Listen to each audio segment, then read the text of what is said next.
Hey everyone, this is Tom Salemi of Device Talks. Thanks so much for joining us on this episode of the Device Talks Weekly Podcast. It's been quite a week for MedTech. Chris Newmarker and I will break it all down in the Newmakers Newsmakers. We'll talk, of course, about the FDA, but also the big companies that are making the news. And then a little later on, Chris Newmarker takes the microphone and has a great conversation with Wayne Paterson. He's the CEO of Anteris Technologies. Anteris has a very unique story, one that's led them into the TAVR space.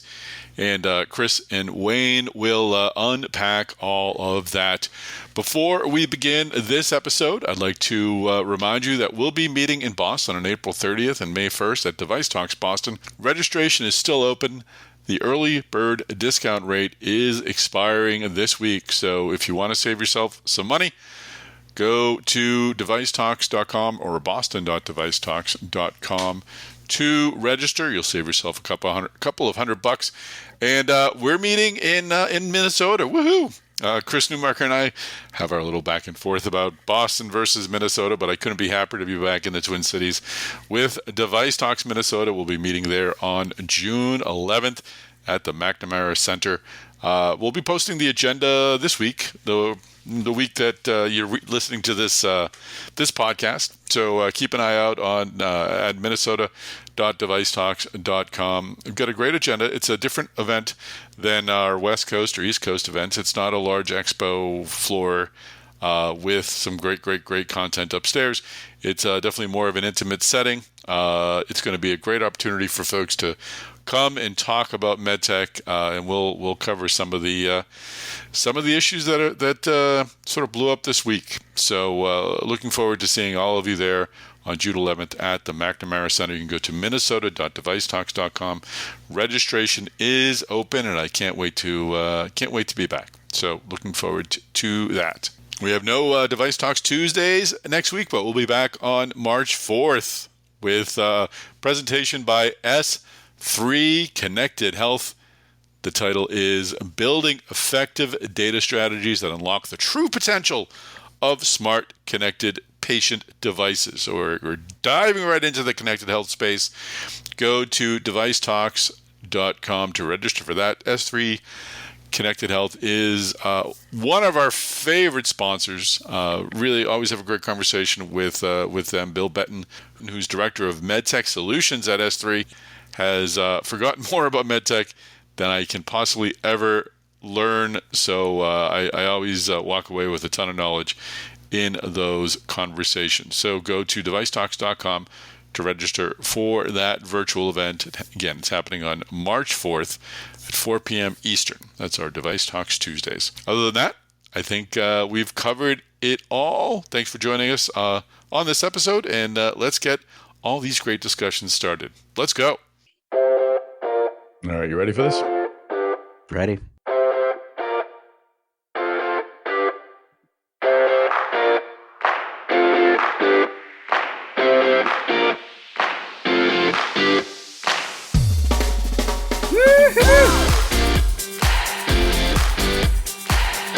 Chris Newmarker, how are you, sir? Doing well, Tom. Doing well. Happy Friday.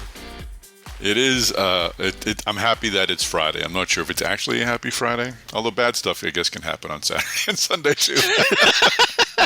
There you go. As we've seen. Oh my gosh. All right. Good times. It's been, it has been a week, and we'll get into all of that, of course, in the Newmakers Newsmakers. It's been a week for the industry for sure, and yeah. Maybe we should just get into it. Like I was going to ask you about snow or whatever. Who cares? Like, we get snow here. There's snow here. Let's go. It's melting, Tom. It's melting over the weekend. See, that's good. So happy to hear that. Yes. So happy to hear that. Yeah, we're the ice planet Hoth right now. We're encased in a block of ice. It's been that way in Minneapolis. Like, I've noticed when you got kids at a bus stop and it's 10 below, they get on the bus really fast. They do. They do.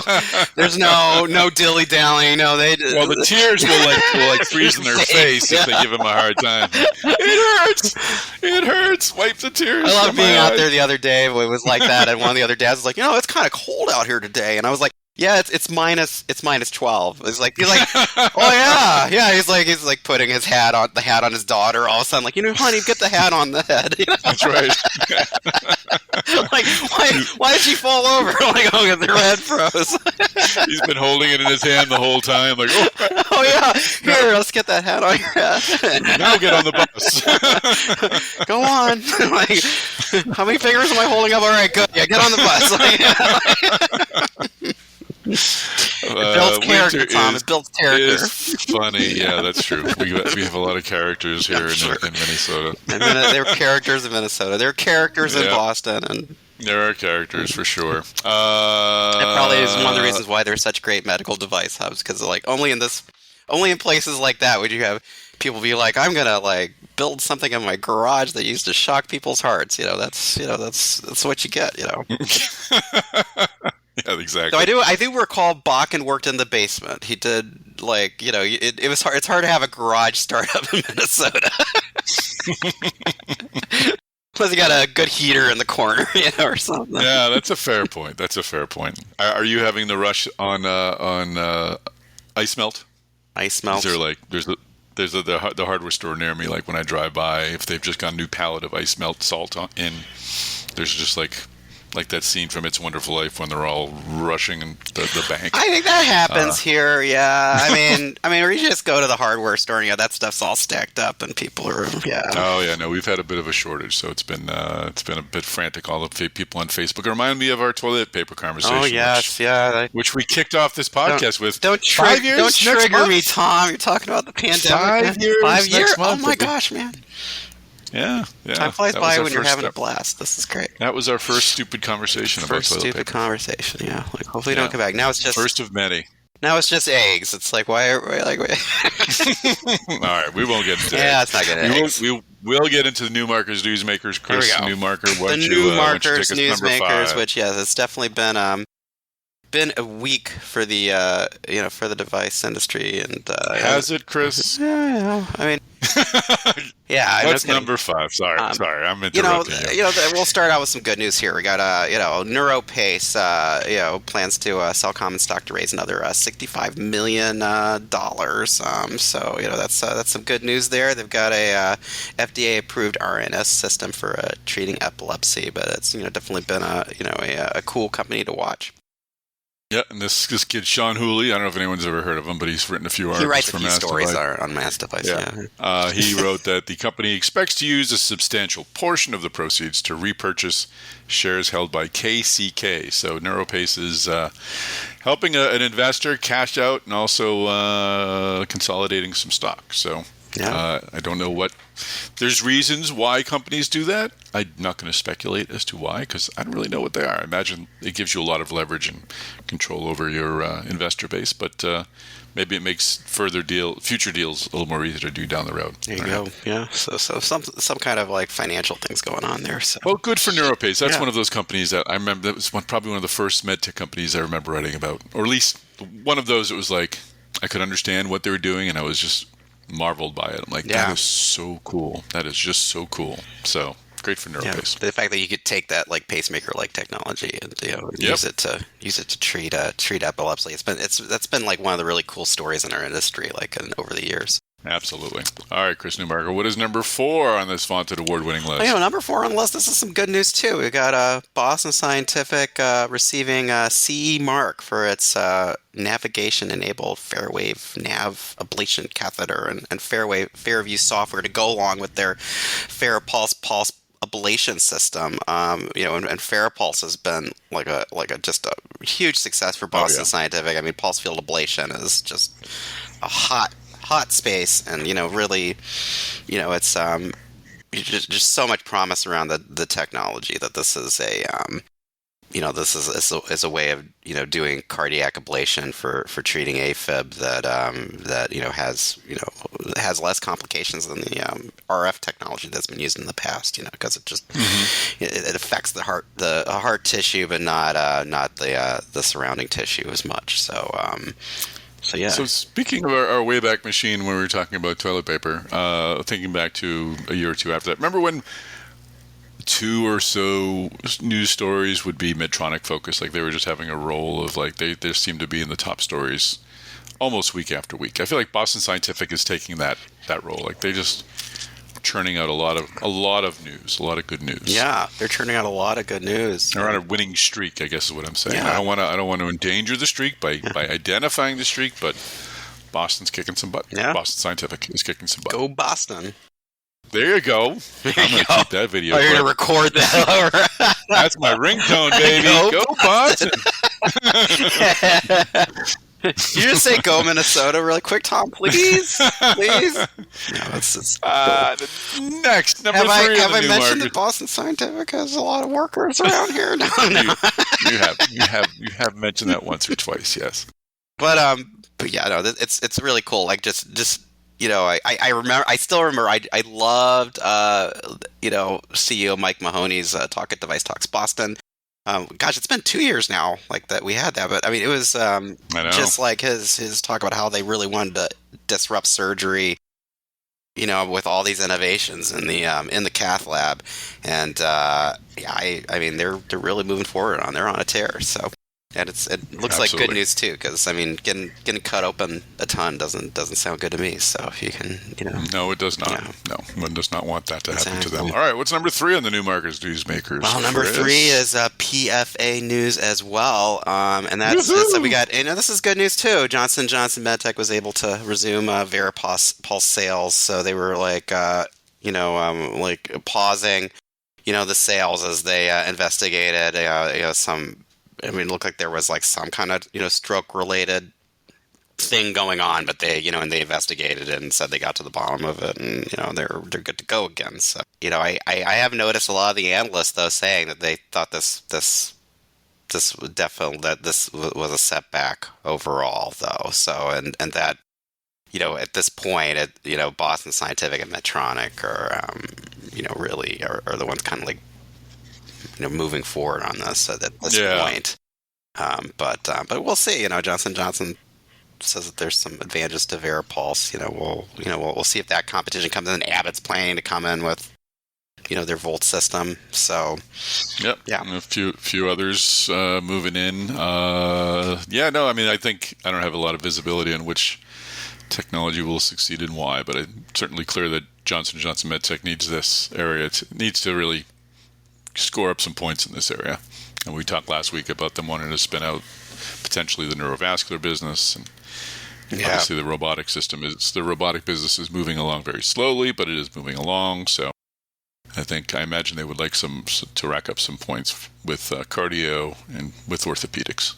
Yeah, totally. And the fact that that what's been called in the past that Biosense Webster business, has been part, but I mean, at this point, it's been RF ablation, so the PFA is definitely coming in like as something for the future. So they need to make a play in that space, and at this point, it's VeriPulse. So we'll see. All right, so those were also written by the one and only Sean Cooley. Yep, Sean number 3 and number 4. What's number 2, Chris? I wrote this. I wrote this story. You did. I was going to say Chris Newmarker.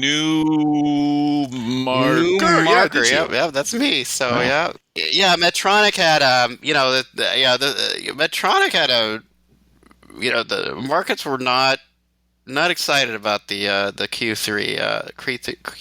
Q3 earnings. They were down 7% earlier this week. When they announced their third quarter earnings, which had a slight revenue miss in them, and at this point, I was just checking. Like they're now down. It's about 3% for the week. But I mean, this is like a company trading around nearly $90 a share at this point. So it's not that's having a 2.3% drop over the past 5 days is that's a hit. And it looks like they were saying that this was like some distributor related challenges in their medical surgical business, but that's also a place where they've been really they've faced some challenges because Intuitive is just so successful in the surgical robotic space, and one of the things in the earnings call was like CEO Jeff Martha, trying to make this argument to the analysts that like, hey, like that Hugo, they were approaching important milestones. He was talking up the Hugo robot, which even saying that they were on track to submit Hugo for FDA approval by the end of the month. But I know there's been a lot of questions swirling around surgical robotics, like how much Medtronic can compete really against Intuitive in the U.S. inside the hospitals with that system. So all those questions, I did cover a lot. I mean, there were bright spots that Martha was bringing up, including PFA, which really drove up drove up sales in that part of their business. And they're excited about what could happen next with renal denervation, which CMS is examining, getting coverage going for that. So I mean, the analysts seem to take it more in stride, it seemed, than the investors. It's never good to see the stock dip. Yeah, especially it's the largest company in our space. So we'll continue to track what's going on. Another interesting thing was, I mean, I know you get excited on LinkedIn, especially talking about the spine space, and like he didn't say Stryker, but he was kind of saying another major company in the spine space is exiting that market. I think, and kind of patted themselves on the back there. Like maybe it's because we're doing so many innovative things in spine. I mean, kind of what Medtronic's done. I mean.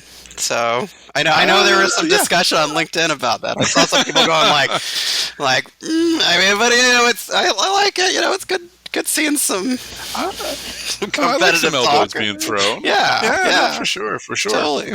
I think we'll see where it ends up. And I mean, I think people who follow Stryker would say that they're just moving away from a low growth business, and Stryker is a real ground game sort of industry. I'm sorry, spine is a real ground game sort of industry. But what fascinated with me, and I brought this up with, I went down to record some stuff with Joe Mullings and Holly Scott at their studios, and we talked about Stryker spinning out spine, and what I think one of the things that impressed me is the fact that they bought the company in 2018. So just 7 years ago, 6 years ago, when they made the decision to spin out, and they exited. And I'm not sure a lot of CEOs would buy a company and then sell it off 5 or 6 years later. I think they'd probably try to make it work. But Joe used, for the first time I heard, the analogy that you enjoyed, and was if you're on a train headed in the wrong direction, you best get off at the next stop. Just get off at the next stop. Just get off the train. So exactly. So the feeling was that Kevin Lobo is the numbers guy, and he saw where the numbers were going, and he was like, nope, not working, next, and moved on. Yeah. So it'd be interesting to watch the spine space, though, of course, with the Scoliosis brothers, whatever they do with Stryker's products.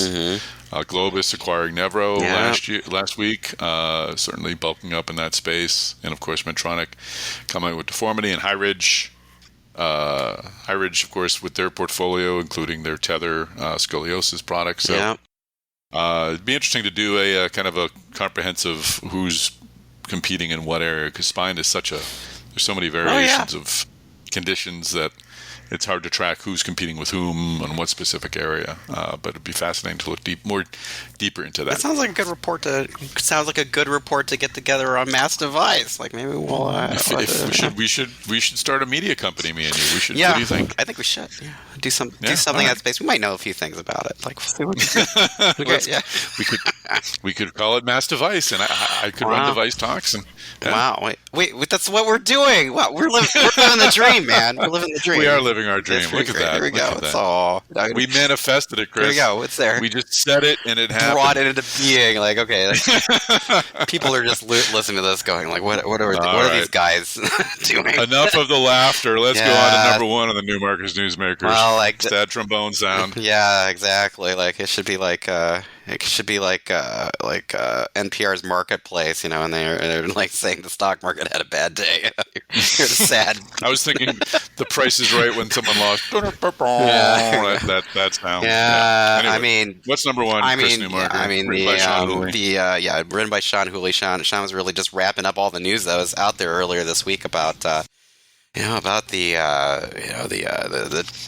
Trump administration Doge layoffs of hits FDA including CDRH, and one of the things on my to-do list today is to kind of confirm what's out there. So this is just what I've read out there. So but it's like then just CDRH that it's something like more than 200 workers, like about a tenth of their workforce laid off this week. And this is focusing on probationary workers, which a lot of the points that I've seen in the articles and in social media is that those are kind of like the new young people that you've recruited in to the agency, and there's we've been talking how the agency is modernizing itself and getting it better prepared to handle AI and all the new technologies coming to medical devices, and those apparently are all those people who are going to be helping usher in the new age of medtech. So it's disappointing. Yeah,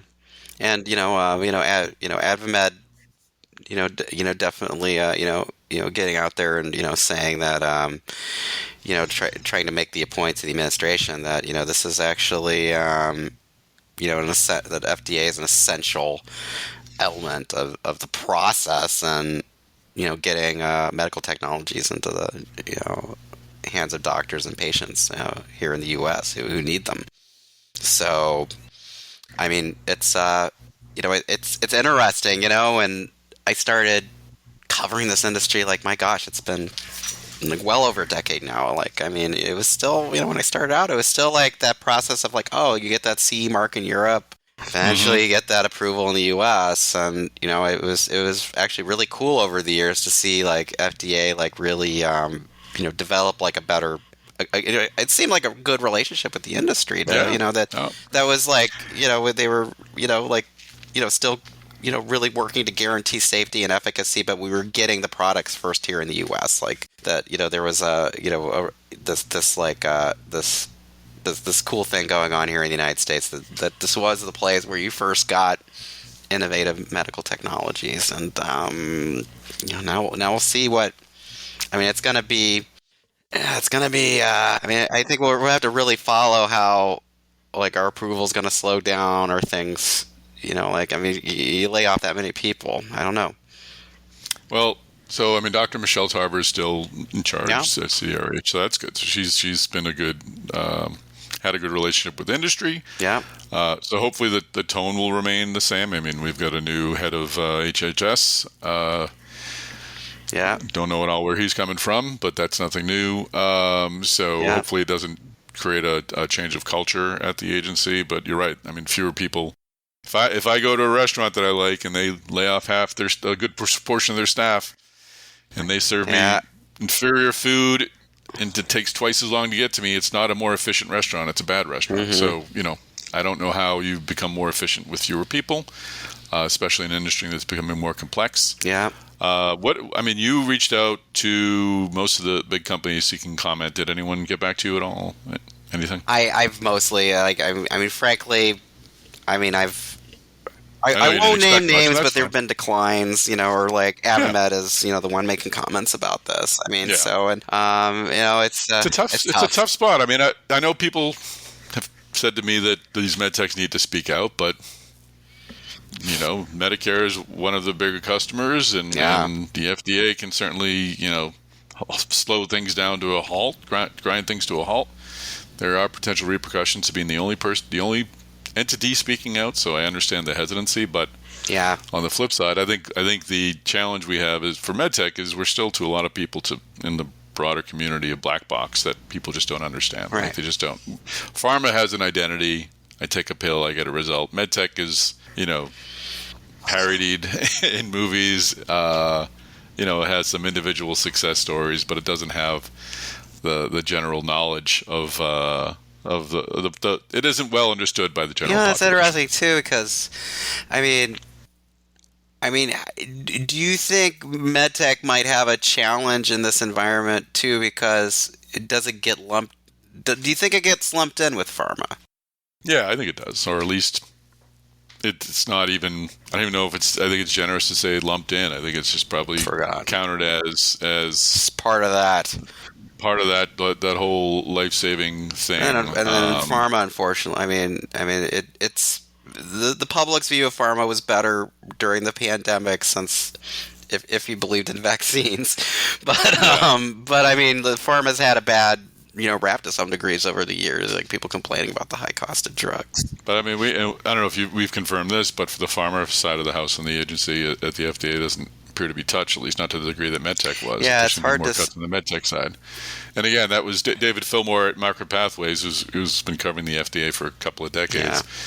Yeah. Had pointed out that's because all the CDRH side had hired all these new people to basically modernize the review process, and so they're the ones who are being let go. So it didn't seem like a very deliberate process where someone was looking at the agency's strengths and weaknesses and saying, here's how we can do a better job. It was just more like a wholesale, nope, you're gone. Yeah, and I'll say, I pay tax dollars. You pay tax dollar. I like the idea of having more efficient government. I'm 55, Chris Newmarker. I want life-saving technologies to be developed. I'm entering my golden years in a decade or two, and I want some cool stuff that's going to help me live longer and healthier and happier. I'm younger than you, man, but I would say I am middle aged now. Yes, healthcare it's good to have better options. So I think it just doesn't seem like it was thought through over there, and we're happy. Like if somebody, if Elon or somebody at Doge wants to come on here and talk to us, I'm happy to come on board. We'll talk. We'll get the case on. It'll be fun. But so understood that the individual companies aren't speaking. Advamed has certainly been saying things, but I think they're pulling their punches a little bit. And again, I understand why. I don't know. I'm not sure what the way through this is, other than let's see what happens. Well, even though, as he said, like there's kind of this, no one wants to be the one publicly, criticizing it at this point. But I would suspect that there's a lot of lobbying going on behind the scenes, and and Avamed, of course, is making the case. Of course, yeah. So and there will be a new FDA head, confirmed by the Senate, probably soon. So, we'll, like we had these initial layoffs. Let's see can we get the message, through of, what's needed at FDA to make sure that, we have a good agency here. And definitely, for now, what's that look like? They hire people back? I don't know. Again, I don't see a path forward. Yeah. Other than let's just see how bad the delays will be, and maybe things that should have taken only 1 year will now take 2, and then we'll have to adjust expectations. We'll probably lose some investors and startups because they don't want to deal with an even longer process, because the process is already longer. So there's going to be a lot of things that are going to play out. Factor in the cuts to NIH funding as well. That's not a good sign. So. I've heard already, to a degree there was a bit of Japan was a little bit more of get it done in Japan first and then come to the US.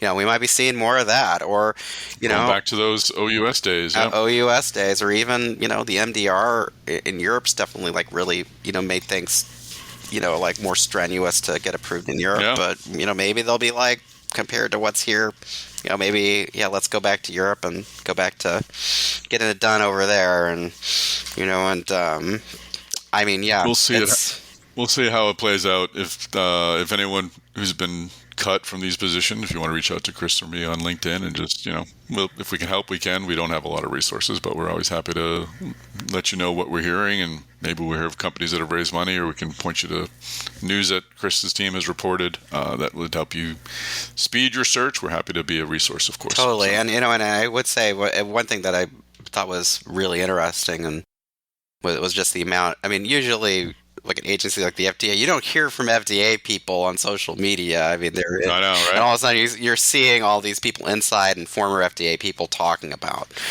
this. Yeah.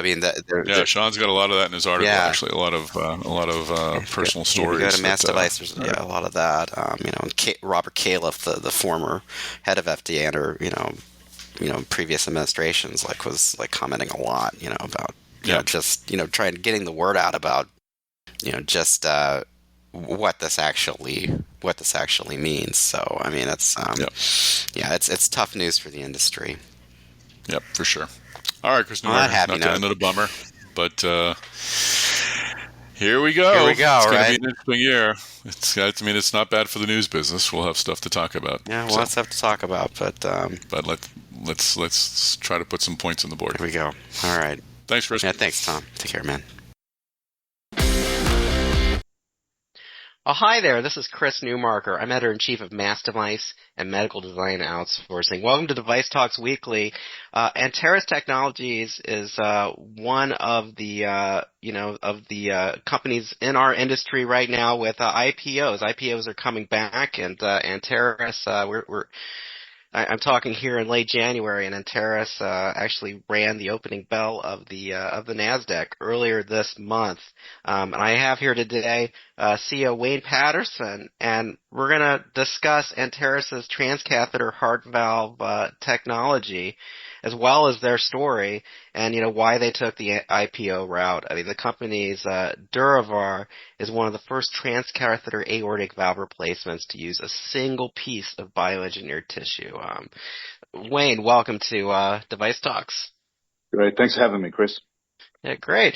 Well, hey, Wayne, I guess we could just start out. I mean, tell me kind of like Anteris' story. I know you got involved with them in the 20-teens. You became CEO in 2019, right? Mm-hmm. So I mean, tell me a little bit about your story, how you got involved with them, the story of the company. Sure. So I spent 2 decades in global corporate commercial healthcare around the world in the drug industry with Merck and Roche, and held a lot of positions up to the C-suite in Merck. And then started to join boards, joined a NASDAQ board in California and joined the board of this company. And actually became chairman, and this company was in fact a drug company at the time. It was publicly listed also on the ASX. Fortunately, for family reasons, I was in Minnesota, but as it turns out, obviously the best city in the world for transforming from a pharma company into a medtech company because of all the infrastructure and talent we have here. And so as we restructured the company, decided that the drug platform was not viable for us.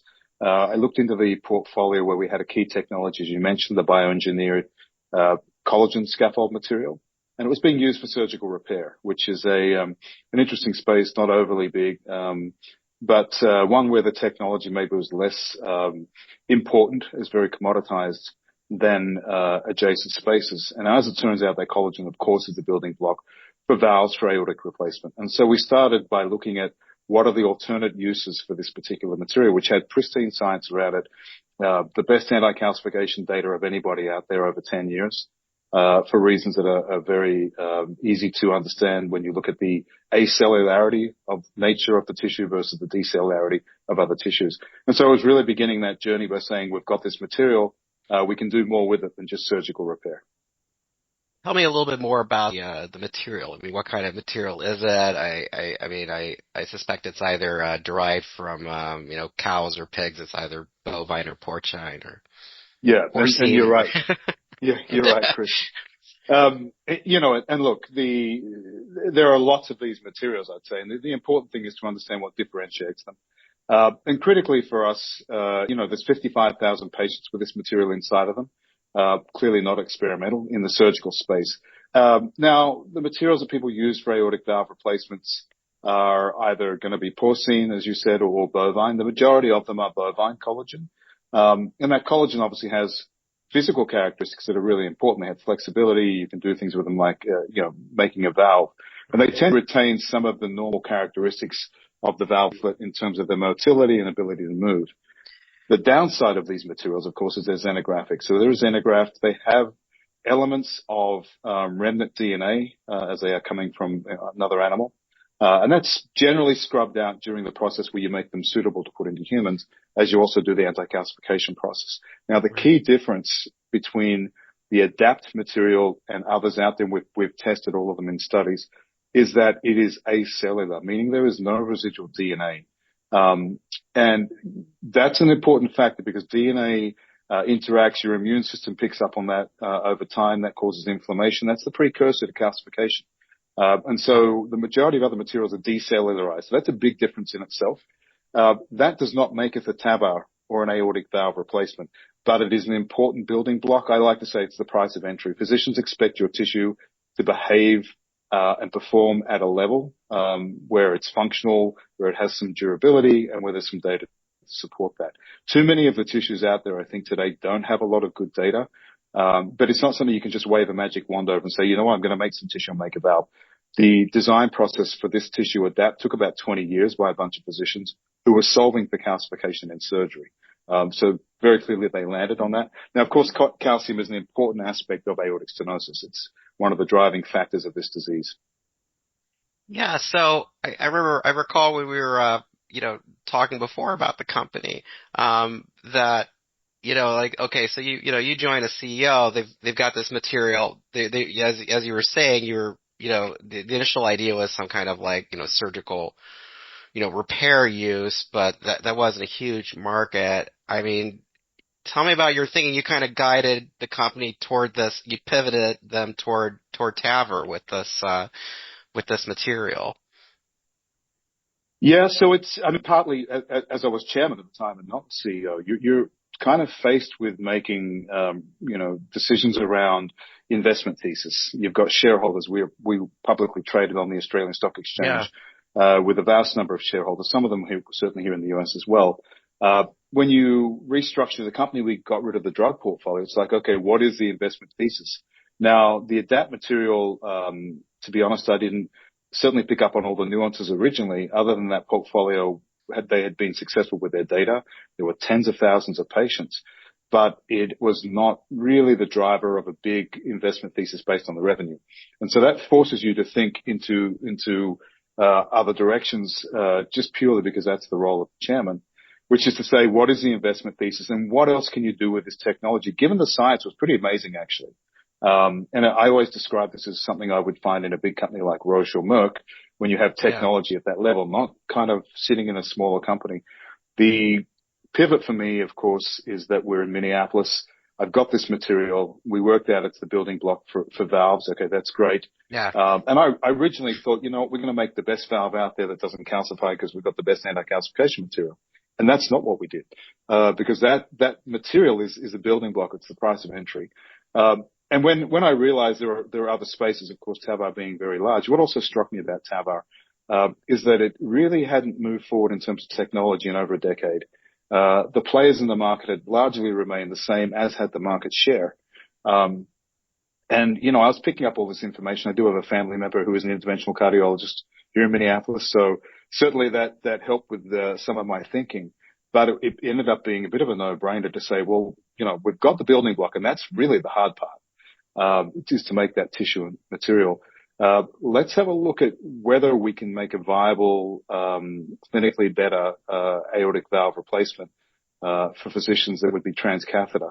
And in order to get that information, we invited some of the biggest users in the US, from all over the country, heads of departments from big clinics, Cleveland, Columbia, these kind of places, who literally had thousands of TAVR procedures between them, and invited them down to Minneapolis, and they all came, some years back, and asked them essentially, what would you like? And I remember what was astounding, they came, I mean, it was quite a time when they actually came to visit with you. I mean, it really was. And look, we didn't have these networks into this space at the time, obviously a smaller company in the surgical repair space. Yeah.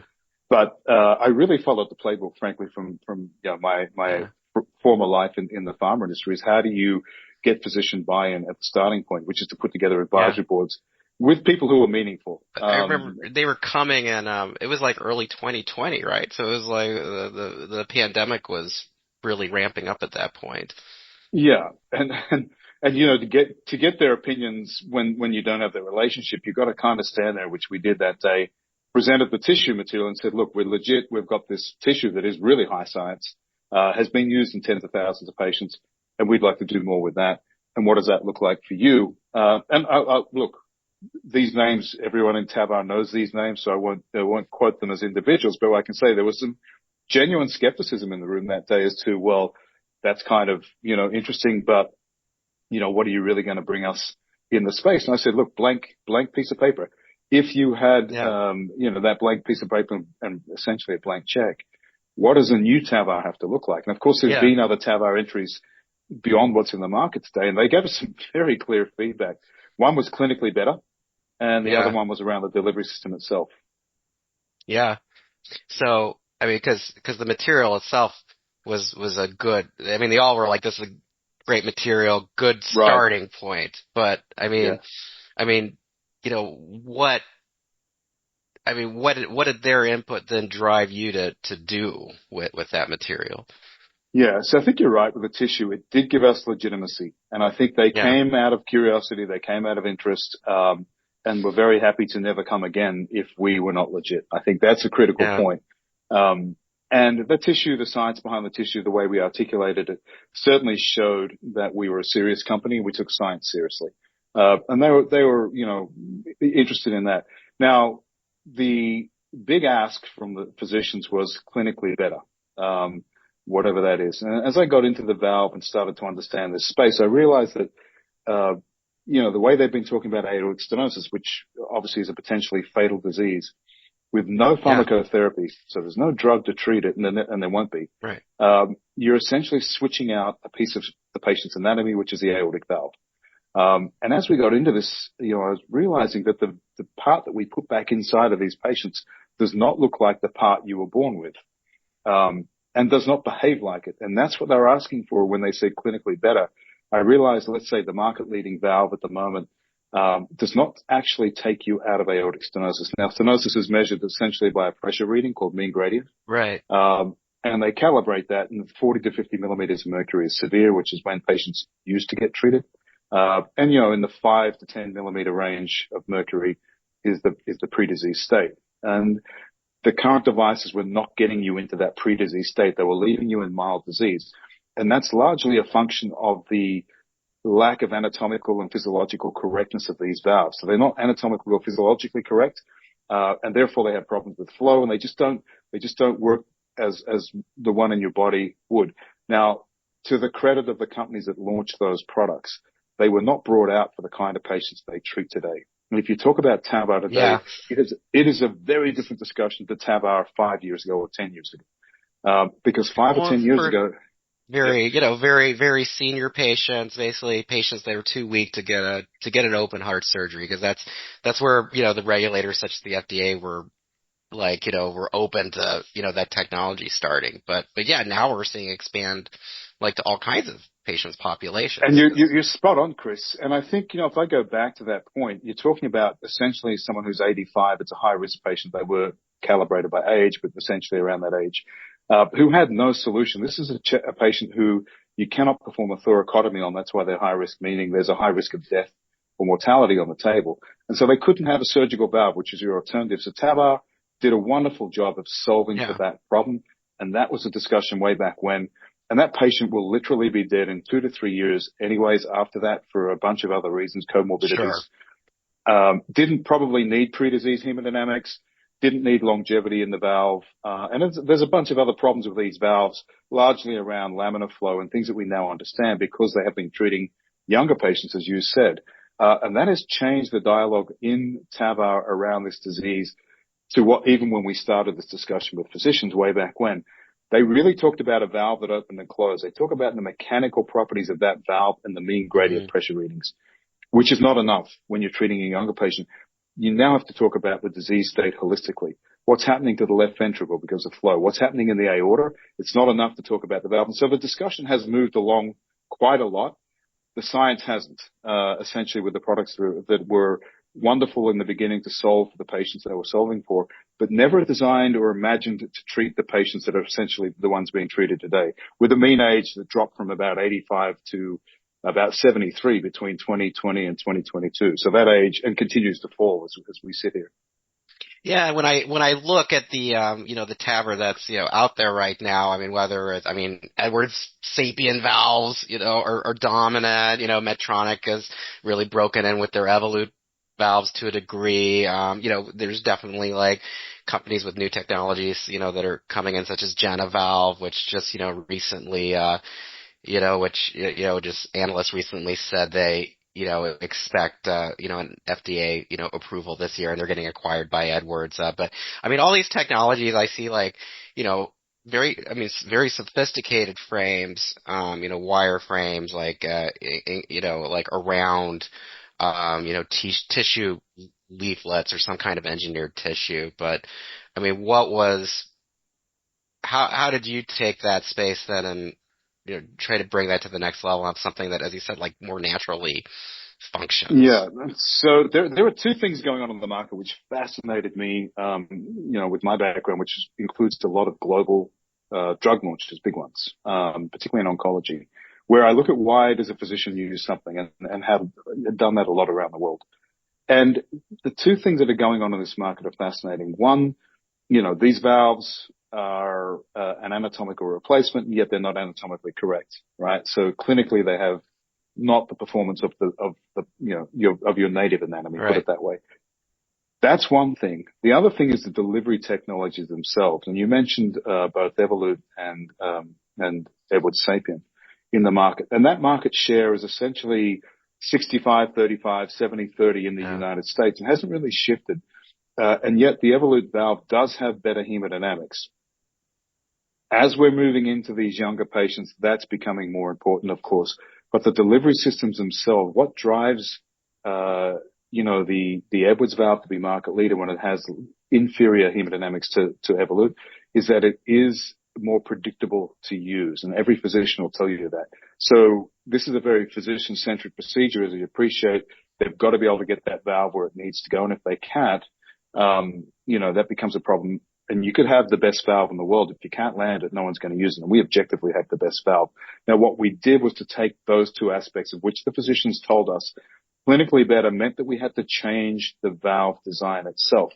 And this wasn't art for art's sake. We weren't setting out actually to change the valve. We were trying to improve the conventional valves. Now, all valves out there, whether they be TAVR or surgical, belong to a category called bioprosthetic, which is 3 pieces of tissue sewn into a frame. Differing methods, but essentially that's what it is. Yeah. That does not look like the valve you're born with, doesn't behave like it, and will not stretch itself to the point where you can get these pre-disease hemodynamics. So during that process of trying to give the doctors what they wanted, because we knew one thing to be true, we cannot launch a Me Too product here, right? If we bring something that's only as good as a Sapien in hemodynamics, no one's going to use it, right? So my original objective of creating that investment thesis has to be driven by clinical relevance, which should give you a chance at commercial success. And if you can't connect the dots there, you don't have an investment thesis anyway. So we knew that had to happen. It forced us to make the first biomimetic valve, which is a single piece 3D molded valve.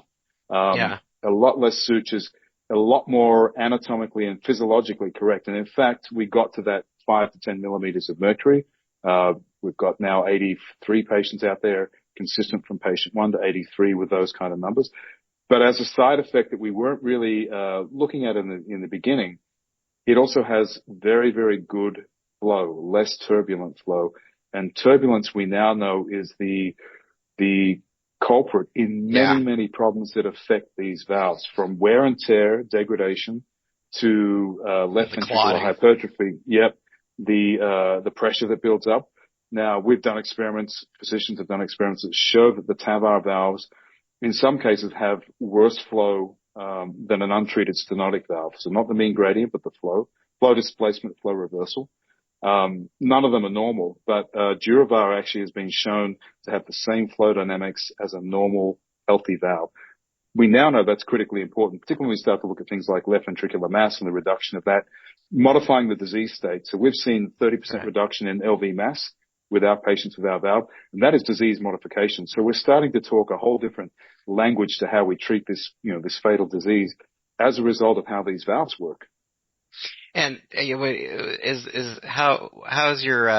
what is your data looking like when it comes to longevity of the valves? Because that's been another limitation with the technologies that only last for so many years, really, right? Yeah, you're spot on, Chris. And I recall when we started, the companies would say, look, this is a valve for life. And it was a valve for life because your patient probably passed away in 3 years. Nobody ever says that anymore, by the way. What they say is choose your first valve wisely. Right. And that's testimony. It was a valve for life if it was your 90-year-old grandmother. But there you go. But young guys like us, if we need something like that, I mean, that's not going to work. Spot on. But here's the thing. We now also know, because we've got good technology, 2D MRI, 4D MRI, and there's been a whole lot more studies than there was even 5 years ago on what wears a valve out. And we now know very clearly, believe it or not, the biggest contributor to valve degradation is turbulent flow, right? First and foremost. And that's a big one because I think the SMART study actually showed it, quite nicely. They showed about 40%, valve deterioration, over 12 months on the SAPIEN arm. 40% is a lot. Now, that might speak to the flow issues with some of these valves. But there are basically three things that affect it. One is your tissue, right? So longevity is a function of good tissue. If you have bad tissue, it will calcify, which is the disease in the first place, right? The leaflets get calcium, they stop working, or they become heavy and can't open as well. So if you've got bad tissue, you're going to have already that problem. Number two is structural integrity. So if you take a three-piece valve, it's sewn into a frame, there are hundreds of sutures there. Therefore hundreds of holes. Now the valve in your body is not three pieces of tissue, right? So you've got less structural integrity. When you look at the valve in your body or the Duravar valve, which looks the same, a single piece 3D molded valve has a lot less sutures and a lot more structural integrity, right? So you've got that aspect, tissue, structural integrity. But the third and the big one that's been shown in a lot of studies now is turbulent flow. Turbulent flow is the biggest contributor to valve deterioration. And to say that, nobody's really actually got long-term data. One, the patients either died with the valve in, or two, now you're replacing the valves. You're doing valve and valves. So there's not a lot of good data out there. We all have these machines, accelerated wear testing machines, where you actually have to do tests before you get FDA, of course, and they accelerate the mechanical wear and tear of a valve. Very fascinating to watch, and you put dozens of valves in these machines and all sorts of structured experiments you have to run. And they basically slam these things open and closed and accelerate the wear and tear. It's even much, so you can extrapolate, X number of beats to number of years. We've run ours out to about 20 years, I guess, before you start to see any major issues. But that 20 years it's like a MedTech version of the IKEA test you see where they got the things hitting the chairs or whatever. Sure. And of course, 20 years on an accelerated wear tester is much more intense than in your body because it's opening much quicker. I mean, some of these you have to have a strobe light to see them open and close. So, it's not really 20 years because it's going to be much more intense than that. So, and that just tests mechanical wear and tear. And we, as a single piece valve, it has such a great profile for mechanical wear and tear, but it's the flow that really matters. Oh my gosh. So, you've already collected some, really good clinical study data, it sounds like. I mean, what's next? Look, we've done, obviously studies in Europe, studies in the US, both in aortic stenosis as well as valve and valve. So we've got quite a solid cohort of patients with valve and valve now. And those patients in particular don't really have a lot of choices. Physicians are forced to use whatever is available. And typically they use an Evolut, because hemodynamics in a valve and valve setting matter because you've got that failed valve inside already. So you're trying to squeeze in there. And so they do use a lot of Evolut in that setting, but it's challenging.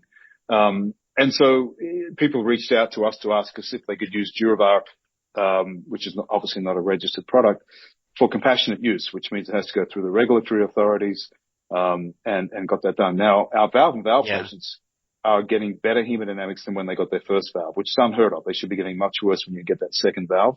And so we've got studies with that ongoing because that's a big unmet need right now. And it could be certain outside U.S. countries that you're doing that in. We've actually done, Canada, I guess, so North America, and Europe. We did one in Europe recently. There was a valve and valve and valve, a triple. And you don't see those kind of patients very often. Still got a better mean gradient than when he got his first valve 12, 13 years ago. And had a surgical valve. He had an Evolut in between, and then they had no options. So they said, can we try that? He got a better outcome than his first valve. So this is testimony, by the way, to the flow of our valve and the way it opens and closes, even in a really tight setting like a valve and valve or a valve and valve and valve. You're getting better mean gradients than their first day. So that's ongoing. We are just about to enter our pivotal study in the US. We're just negotiating the final protocol with the FDA. In fact, going off to DC in a few weeks to face-to-face. Yeah, an IDE. Yeah. And that's all but ready to start. Should be starting up in the late Q2 of this year. I'm very happy with the protocol. I'm very happy with some of the sub-studies, the primary and secondary endpoints. So that's what's next. We're going to do that study and come out the other side with an approval, hopefully. That's great. I mean, do you have any, like anything you've disclosed on when you're hoping to get an approval, or I mean, it's hard to predict when you're talking about, the FDA. So.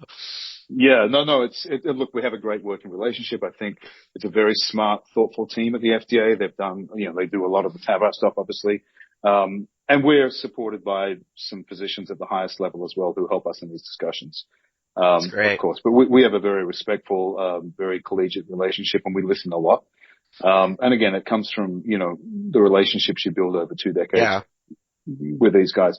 But, you don't go in there and swing for the fences. You listen, and math generally drives everything with statistics and p-values, right? Yeah. So biostats will essentially rule, what a structure of a study looks like. But, if we get that approval through Q2, I mean, there's a recruitment period and there's a 1-year follow-up. We expect the study should recruit fairly quickly. There's a lot of interest. The hemodynamics of this product are up to 30% superior to what's out there at the moment. And so we are very well known by a lot of the big centers. Of course, some of them have already used the product.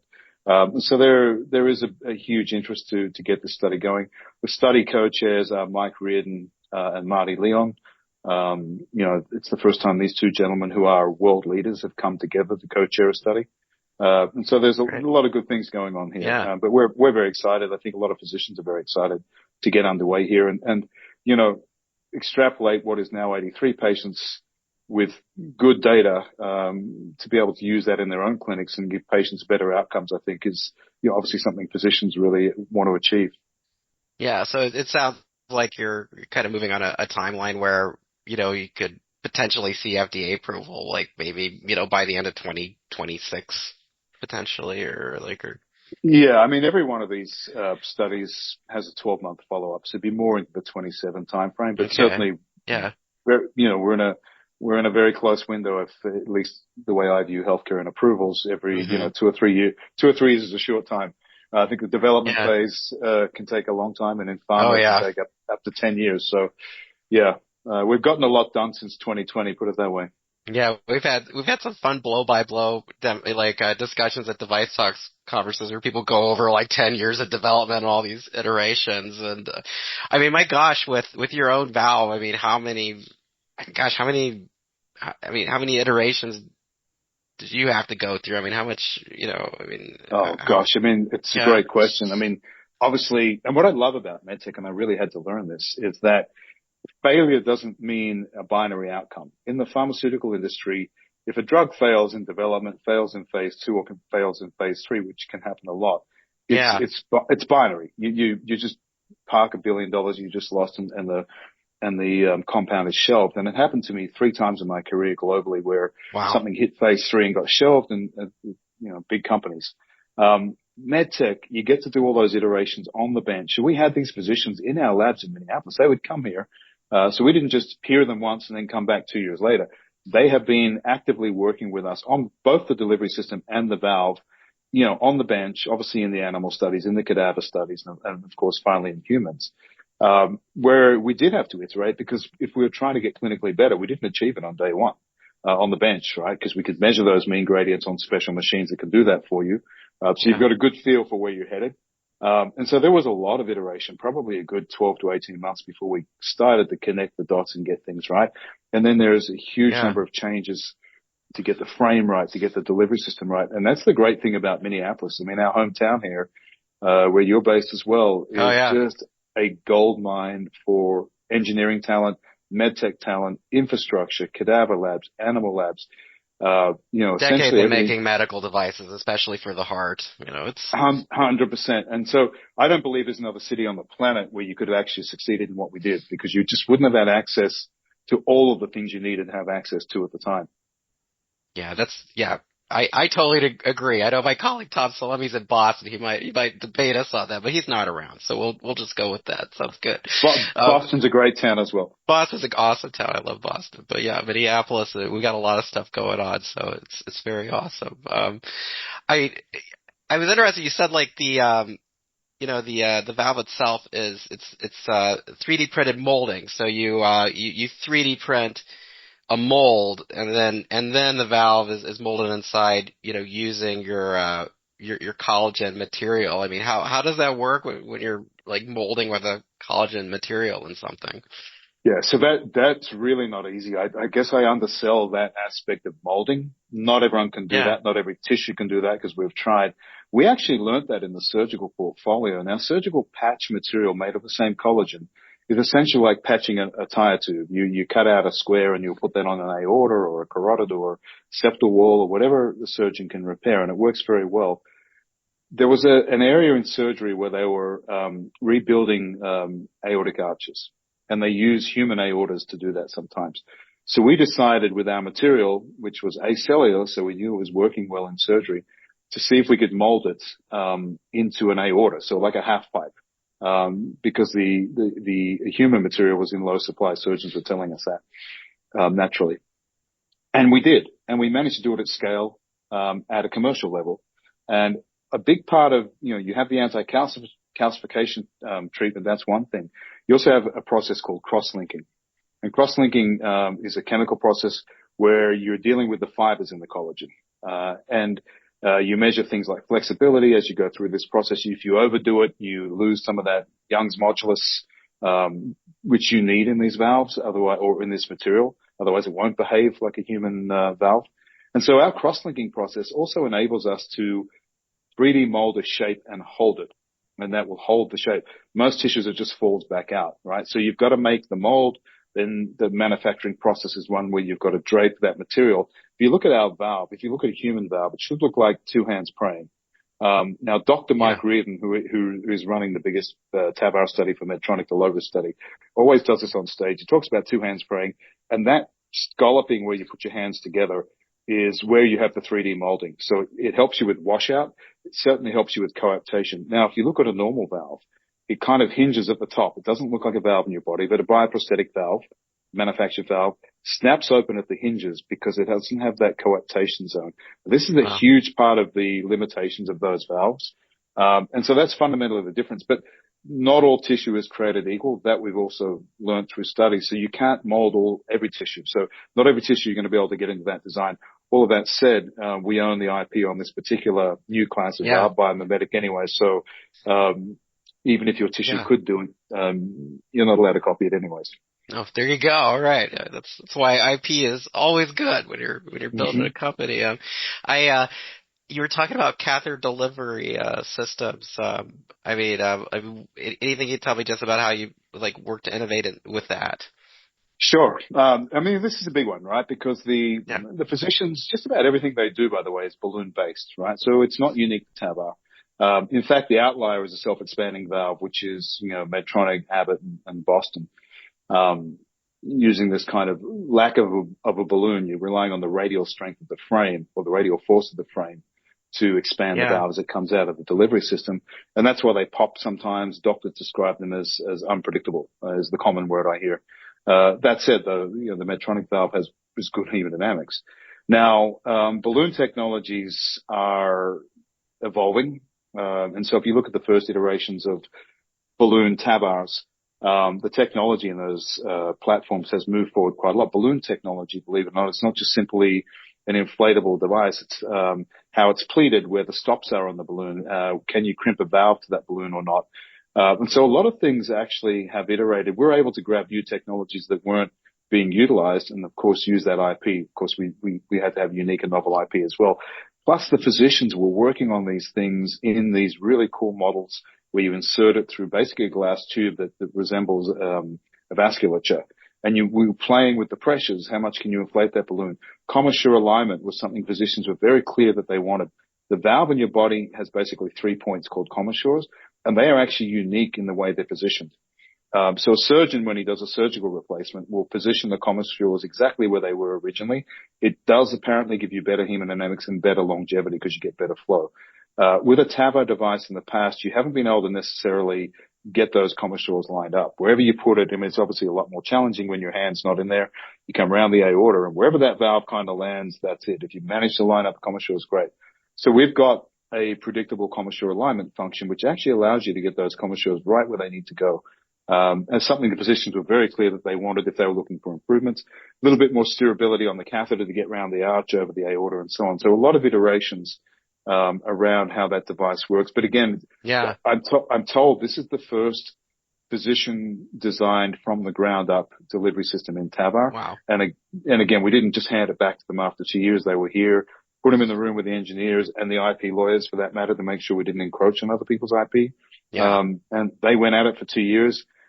With a remit that it had to be, of course, easy, or as easy to use as a market leader, but have these clinical features as well. And if you talk to anyone who uses TAVRs a lot, like the guys at Cleveland who've used our device, they will tell you that it's pretty much, they're able to do this without any additional training, although we of course do train them, because it's so familiar and comfortable to what they're used to, just a little bit easier. So I think we achieved the objective that the physicians wanted there and gave them carte blanche to make their own delivery system, and they did. Yeah, that's great. My gosh. Before we run, just to talk a little bit about the IPO, I mean, we're starting to see a lot more IPOs covered on MassDevice. I mean, why was it a good time right now? I mean, as you said, you'd already been, when you joined, they were, the Anteris was listed on the Australian exchange, but why was this a good time to get onto the NASDAQ? Yeah, no, it's a great question. And look, I love it. I love that we did that. I sat on a NASDAQ board prior to this, so I was very comfortable and familiar with the NASDAQ. But of course, the fundamental reason is you look at capital. And, for all the folks who have a fledgling startup kind of company, which this was kind of in the middle of, right? We had all this commercial, tens of thousands of surgical patients, not big revenue on that, and a public listing, with, huge numbers of shareholders, that you're always going to be looking for capital. This is a capital intensive business, although we've done it a lot cheaper than a big company would, of course, to get to a product to humans this quickly. But there's still a lot of capital. And, the difference between private equity and public capital is in itself quite a topic you could discuss. And I'm sure a lot of listeners understand that who are in startups. But you get to the point where you're in the home stretch, which is how I look at this. And that is your final registration study coming out to approval and commercialization.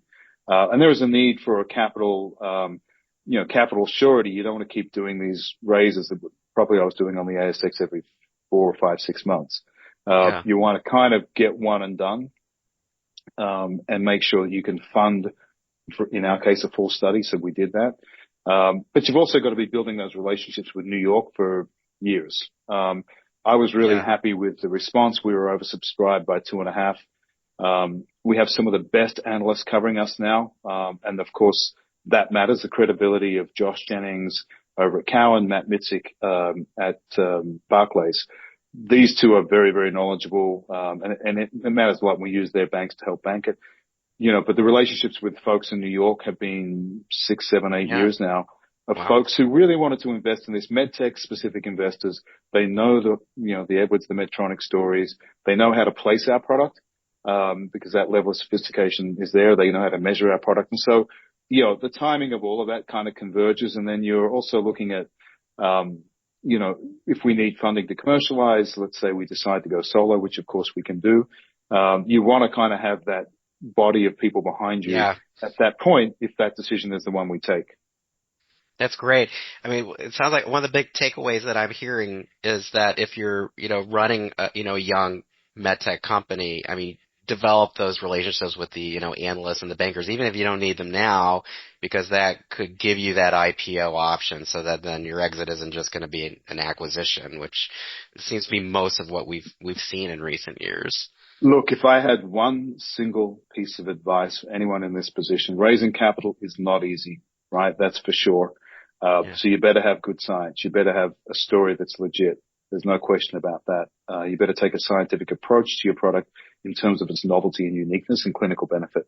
All of that aside, and I think that's a given, You need to have those relationships over many, many years. You can't walk into an analyst on day one and say, I'm going to list, I'm going to do this, and here's our great product. You just won't get their attention. They're looking at a lot of things, a lot of companies, of course. They're very busy people. And they have the ears of the CEOs of all the big med techs, by the way. When you're talking to them at a high level, these are not junior people. They are really connected. And I remember, when we went out there 6 years ago, and I started to talk to folks in New York and say, we're thinking of going down this path of TAVR. The amount of people that said, no, you're not.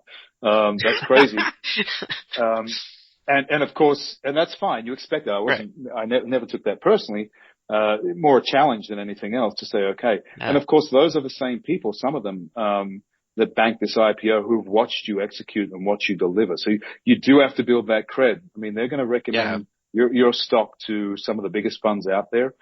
It's got to be credible, and that relationship it's a dinner here, it's a discussion there, if they go to your symposium at the medical conferences and so on. So really, that's the most important piece, and it won't come overnight. You've got to build that stuff for quite a few years when you decide to get to the point where you are going to list. Yeah. Luckily, it takes years and years usually for companies in our business to get there. This is the only industry I can think of where you talk about like a young company and it's like 10, 12, 20 years old sometimes. So you got the time.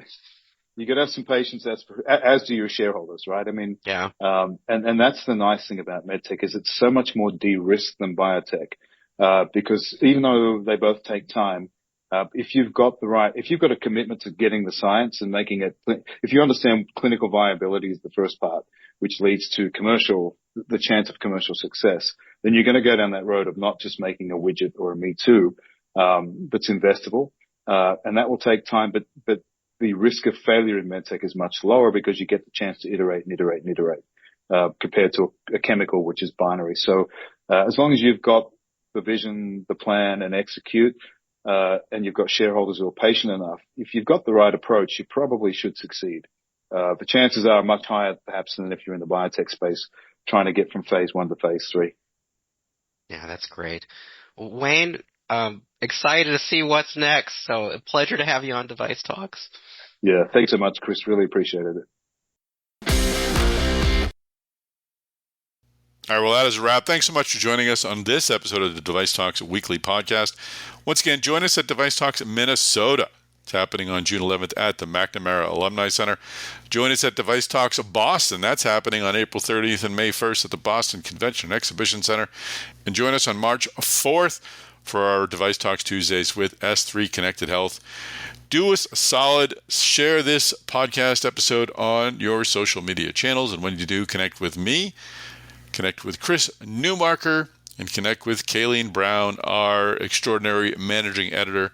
We'd love to be part of your future MedTech conversations. And don't forget to subscribe to the Device Talks podcast network so you don't miss out on a future episode of this and our other great mini podcasts. We'll be bringing back some of our OEM partners, and we've got some new and cool podcast series coming out that I'm really excited to share with you. Won't say anything more than that because it's kind of a secret, but it's going to be a great addition to the podcast network.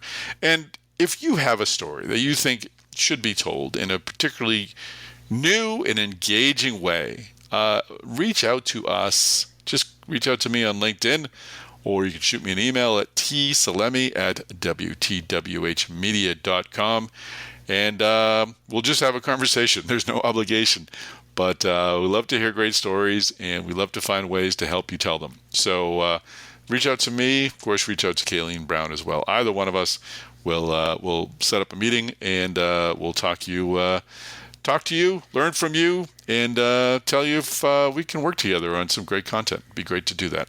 All right, folks, thanks again for listening to this episode of the Device Talks Weekly Podcast. Tune in next week. We have a lot of great content, a lot of great conversations coming your way.